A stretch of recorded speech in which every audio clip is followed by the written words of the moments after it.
सकता है। इनको चाहिए कि अगर आपको लगता है कि इस समाज के शेड्यूल कास्ट के, शेड्यूल ट्राइब, ओबीसी के लोग कुछ खा रहे हैं, तो भाई वो इसलिए नहीं खा रहे हैं, वो इसलिए खा रहे हैं कि तुमने हजारों साल तक उनको वंचित रखा है, हजारों साल तक शिक्षा से दूर रखा है, हजारों साल तक स्कूलों से दूर रखा है, हजारों साल तक मंदिरों से दूर रखा है, हजारों साल तक स्वच्छ पानी से, रोड पर चलने से दूर रखा है, धर्म ग्रंथों से दूर रखा है। मैं तो हिंदू नहीं हूं, मैं दलित हूं लेकिन हिंदू नहीं हूं। और दलित का मतलब होता है डालिट, यानी कि इंग्लिश का शब्द था, 1948 में आया पहली बार, अंग्रेजों ने उन आंदोलनकारियों के लिए इस्तेमाल किया, बाद में मराठी की डिक्शनरी में गया, फिर बाद में हिंदी में दलित होकर के आया।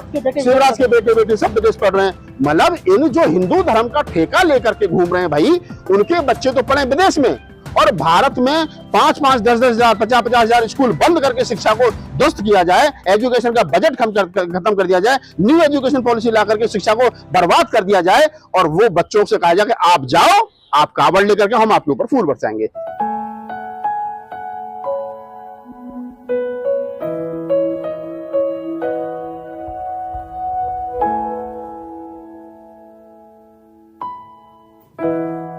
वो कह रहे हैं कि संविधान ने समाज को, देश को 2 भागों में बांटा है, रिजर्व कैटेगरी और नॉन रिजर्व।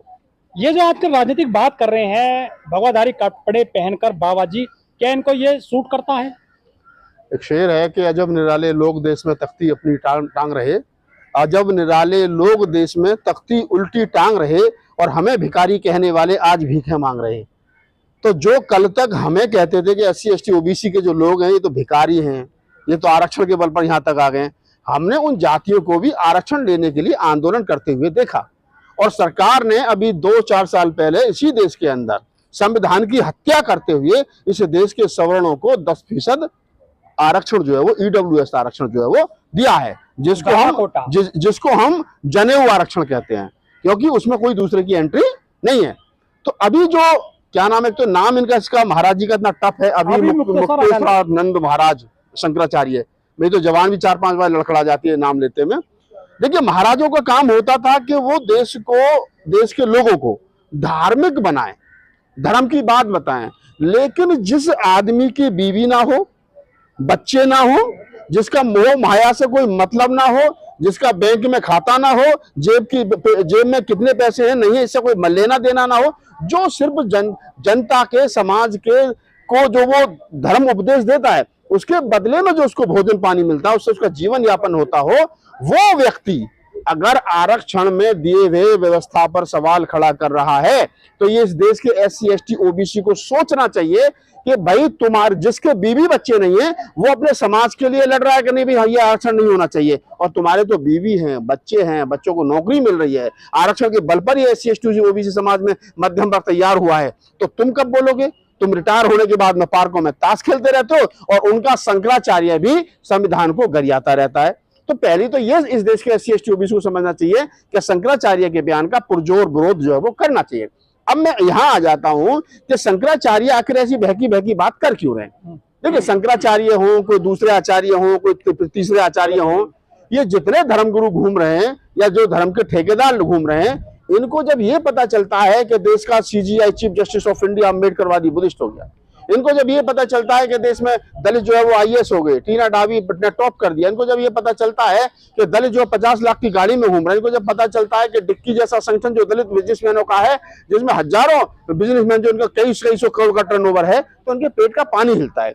इनको लगता है कि जिन दलितों को रोड पर चलने की मनाही थी, जिनको थूकने की मनाही थी, जिनकी कमर में झाड़ू, गले में हांडी लटका दी हमारे सिस्टम ने, आज वो कमर की झाड़ू को तोड़ करके कमर की झाड़ू को तोड़ करके बढ़िया बेल्ट लगा रखी है, और गले की हांडी को लगाकर उतार करके क्या नाम है, मटके की जगह उन्होंने टाई लगा रखी है, और वो 50 लाख की गाड़ी में सू करके जाता है। अब एक किसी ऑफिस में अधिकारी है, और उसका जो चपरासी है वो ब्राह्मण है, तो पंडित जी के पेट में, शंकराचार्य जी के पेट का पानी जो है वो हिलता है, वो हिल रहा है। और इसी के चलते शंकराचार्य जी इस प्रकार का बयान जो है वो दे रहे हैं। अब शंकराचार्य जी ने कहा है, अभी मुक्तेश्वरानंद महाराज जी ने, कि संविधान ने समाज को 2 वर्गों में बांट दिया, एक आरक्षित वर्ग और एक अनारक्षित वर्ग। तो शंकराचार्य को चाहिए, जितना मैंने उनके बारे में पढ़ा है, कि उनका जन्म प्रतापगढ़ में हुआ था, और उनका नाम है उमा शंकर पांडे, और इनके पिताजी का नाम था राम आश्रय पांडे, कुछ ऐसा ही था।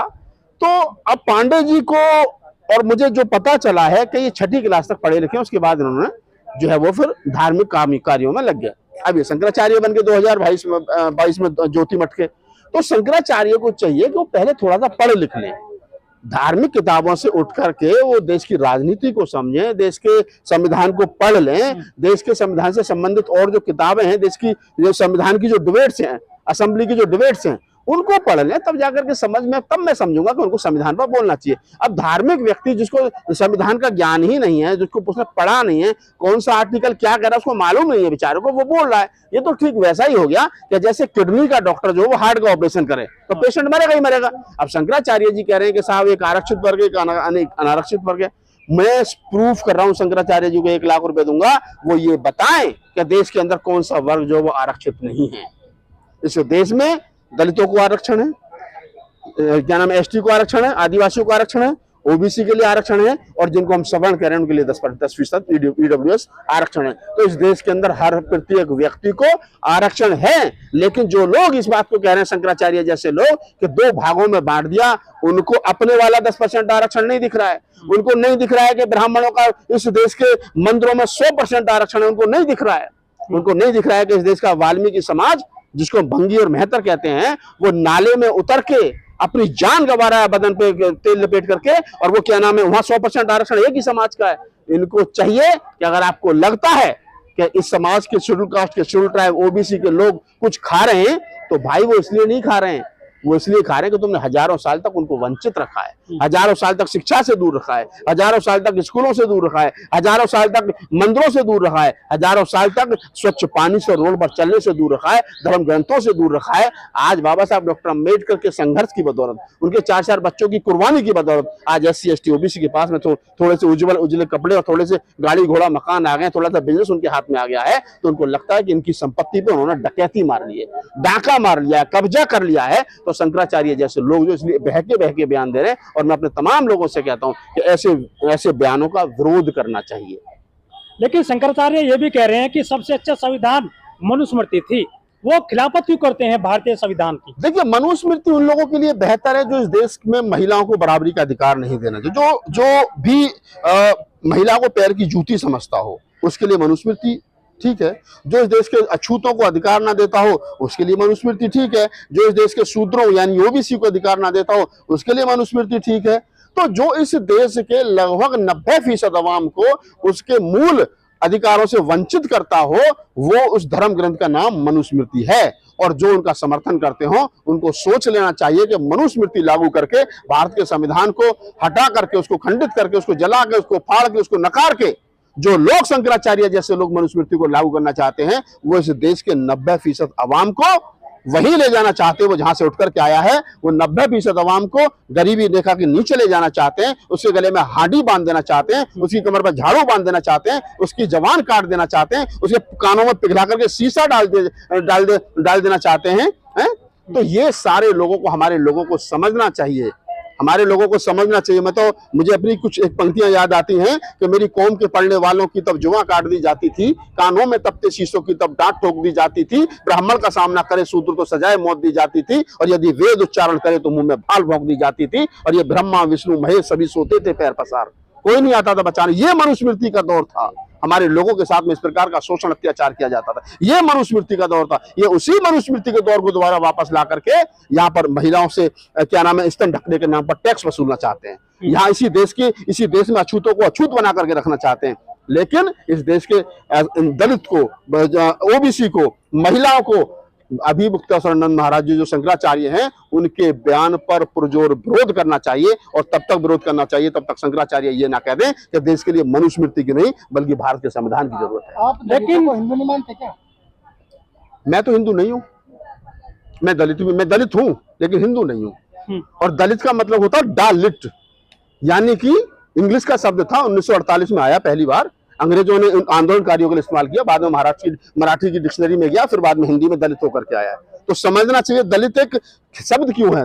दालिट यानी अंधेरे से उजाले की तरफ, जो लोग अपने हक हकूक को लेकर के लड़ रहे थे, उनको अंग्रेजों ने दालिट कहा, और बाद में मराठी डिक्शनरी में राष्ट्रपिता ज्योतिबा फूले ने उसको दलित कहा 1850 के आसपास। तो हम दलित हैं, हम हिंदू नहीं हैं। दलित कभी भी हिंदू नहीं है। अछूत कभी भी हिंदू नहीं है। अछूत ना तो हिंदू का पार्ट है। जो मंदिरों में जिसको घुसने की मनाही है, स्वच्छ पानी पीने की मनाही है, रोड पर चलने की मनाही है, शिक्षा से जिसको वंचित कर दिया गया, तो वो हिंदू कहाँ है भाई? वो तो बाहर की व्यवस्था। और देखिए, हिंदू धर्म में 4 वर्ण हैं। ब्राह्मण है, ब्राह्मण जाति भी और वर्ण भी है। क्षत्रिय है, क्षत्रिय जाति भी और वर्ण भी है। वैश्य है, वैश्य जाति भी और वर्ण भी है। शूद्र जिसको हम कहते हैं वो ओबीसी है। और हम चारों वर्ण में नहीं आते। दलित जो है वो चारों वर्णों में नहीं है, हम पंचम वर्ण हैं।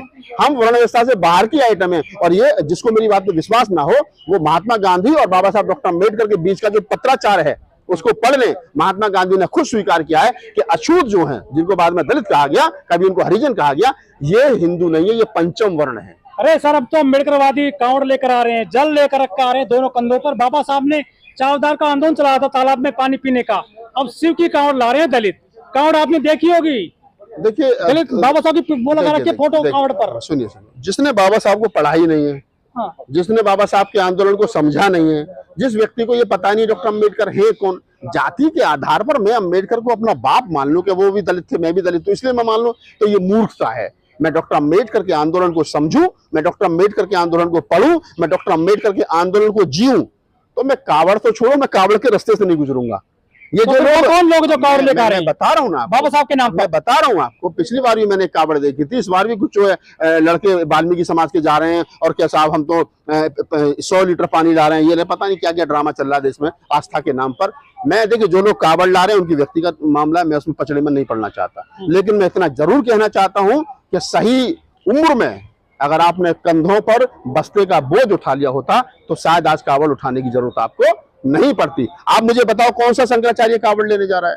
कौन सा अंबानी की औलाद कावड़ लेने जा रहा है? कौन सा बिजनेसमैन कावड़ लेने, कौन सा अमित शाह का बेटा कावड़ लेने जा रहा है? क्या राजनाथ सिंह का बेटा कावड़ लेने जा रहा है? क्या जितने बड़े नेता हैं, मोदी जी के चाचा भतीजे फूफा फूफी, कोई कावड़ लेने जा रहा है? शिवराज के बेटे बेटे सब विदेश पढ़ रहे हैं। मतलब इन जो हिंदू धर्म का ठेका लेकर के घूम रहे हैं भाई, उनके बच्चे तो पढ़े विदेश में, और भारत में 5-5, 10-10 हजार, 50-50 हजार स्कूल बंद करके शिक्षा को ध्वस्त किया जाए, एजुकेशन का बजट खत्म कर दिया जाए, न्यू एजुकेशन पॉलिसी ला करके शिक्षा को बर्बाद कर दिया जाए, और वो बच्चों से कहा जाए कि आप जाओ, आप कावड़ लेकर के हम आपके ऊपर फूल बरसाएंगे।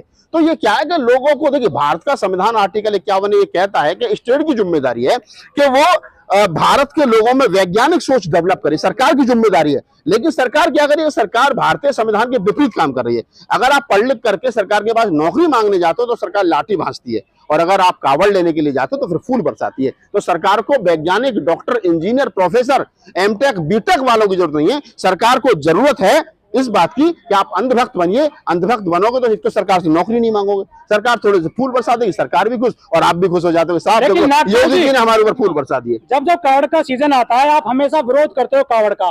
क्या पढ़ाई पूरे 9 साल 11 महीने नहीं चलती है? आप एकदम से शिक्षा की बात करने लग जाते हैं, रोजगार की बात करने लग जाते हैं जैसे ही कावड़ का महीना आता है। अच्छा, मुझे एक बात बताइए, मैंने क्या कहा? जो लोग कावड़ ला रहे हैं उनसे मेरा कोई विरोध नहीं है, लेकिन मैं सिर्फ, मेरा सवाल यह है कि कावड़ लाने वालों के ऊपर फूल बरसाने वाली सरकार और सरकार के मंत्री और सरकार में बैठे हुए अधिकारी, उनके बच्चे कावड़ क्यों नहीं ला रहे हैं? उनके बच्चे विदेश में क्यों पढ़ रहे हैं? उनके बच्चे ऑक्सफोर्ड में क्यों पढ़ रहे हैं? उनके बच्चे डीपीएस में क्यों पढ़ रहे हैं? उनके बच्चे मान पब्लिक स्कूल में क्यों पढ़ रहे हैं? उनके बच्चे डीएवी में क्यों पढ़ रहे हैं? तुम्हारे बच्चे पढ़े डीएवी में, डीपीएस में और मान पब्लिक स्कूल में और ऑक्सफोर्ड यूनिवर्सिटी में विदेश में, तुम्हारे बच्चे हवाई जहाज में घूमे, और इनको तुम हिंदू धर्म के नाम पर धर्म की अफीम चटा करके इस जगह को तुम कावड़ लेकर के आओ। सरकार आपके लिए इंतजाम कर रही है, बढ़िया बजट वो लगा रखे हैं। अरे भाई, इस देश में आज भी नदी पार करके बच्चे, छोटे छोटे बच्चे स्कूल जा रहे हैं, वहां पुल बना दो, कम से कम बच्चों को आने जाने में सहूलियत होगी। तुम कावड़ के नाम पर 1200, 1300, हजारों करोड़ रुपए का बजट लगा रहे हो, बिजली फ्री दे रहे हो, और दूसरों से कह रहे हो नहीं तुमसे 10 रुपए फालतू ले जाएंगे।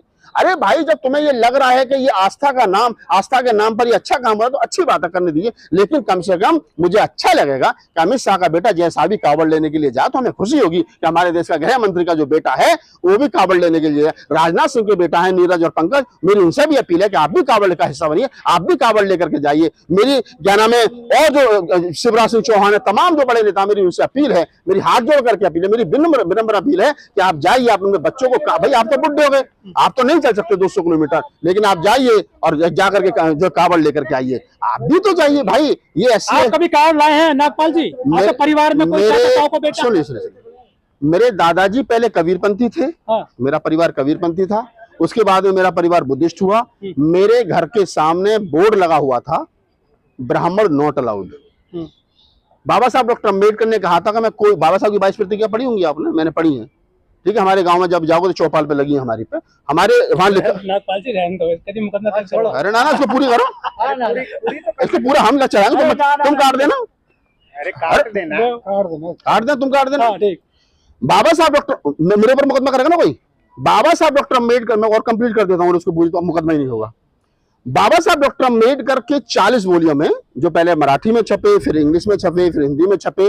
उन 40 वॉल्यूमों में एक वॉल्यूम में भारत सरकार, माननीय प्रधानमंत्री नरेंद्र दामोदर दास मोदी जी, भारत सरकार जो है वो छाप करके बेच रही है बाबा साहब की 22 प्रतिज्ञाएं। और उसमें एक प्रतिज्ञा ये भी है कि मैं ब्राह्मणों के हाथों से कोई कर्मकांड नहीं कराऊंगा, मैं ब्राह्मणों के हाथों से कोई कर्मकांड नहीं कराऊंगा, मैं गौरी गणपति को ईश्वर नहीं मानूंगा, उनकी पूजा पाठ नहीं करूंगा, मैं राम कृष्ण आदि को ईश्वर नहीं मानूंगा, उनकी पूजा पाठ नहीं करूंगा। ये बाबा साहब डॉक्टर अम्बेडकर ने 14 अक्टूबर 1956 को नागपुर में दीक्षा लेते वक्त 22 प्रतिज्ञाएं दी थी। और उन्हीं 22 प्रतिज्ञाओं को बेच करके, छाप करके मोदी सरकार बेच करके मोटा मुनाफा कमा रही है। तो मोदी सरकार बाबा साहब की 22 प्रतिज्ञा बेच करके मोटा मुनाफा कमाए तो ठीक, राहुल नागपाल बोल दे तो मुकदमा तो क्यों भाई। और दूसरी बात, जो आपका सवाल था कि आपके परिवार में से कोई कावड़ लेने नहीं गया, भाई मैं अम्बेडकरवादी बुद्धिस्ट हूं, मेरे परिवार में तो छोड़ो, मेरे आसपास के लोग भी मेरे जैसे, जिनको कहते हैं पागल हो गए, ये बिगड़े हुए हैं। हम बिगड़े हुए नहीं, हम सुधरे हुए दलित हैं, हम अम्बेडकरवादी हैं, हम कबीर पंथी, हम नानक पंथी, हम रैदास पंथी हैं। हम वो लोग हैं जो हिंदू धर्म की आंख में आंख डाल करके, जब रैदास ने कहा कि ब्राह्मण झूठा, वेद भी झूठा, झूठा ब्रह्म अकेला रे, और मंदिर भीतर पूजे मूर्ति बाहर पूछता चेला रे, हम उस रैदास के वंशज हैं जिसने खड़े होकर के मनुवाद का विरोध किया। हम उस अच्युतानंद महाराज के वंशज हैं जिन्होंने मनुवाद की कब्र खोद दी। हम उस डॉक्टर अम्बेडकर, बुद्ध, कबीर, नानक और फूले के वंशज हैं जिन्होंने कभी मनुवाद को माना नहीं। तो हम भी नहीं मानते। जो लोग कावड़ ला रहे हैं उनके लिए मुबारक हो, उनके लिए शुभकामनाएं। लेकिन मैं अपने समाज के लोगों से कहूंगा कि आप इस पाखंड में मत पड़िए, आप इस चक्कर में मत पड़िए। आपको जरूरत है कि आप अच्छी शिक्षा लें, अपने अधिकारों के लिए लड़ें, और जब लड़ेंगे, पढ़ेंगे, आगे बढ़ेंगे तो निसंकोच रूप से आपका कल्याण होगा। धन्यवाद।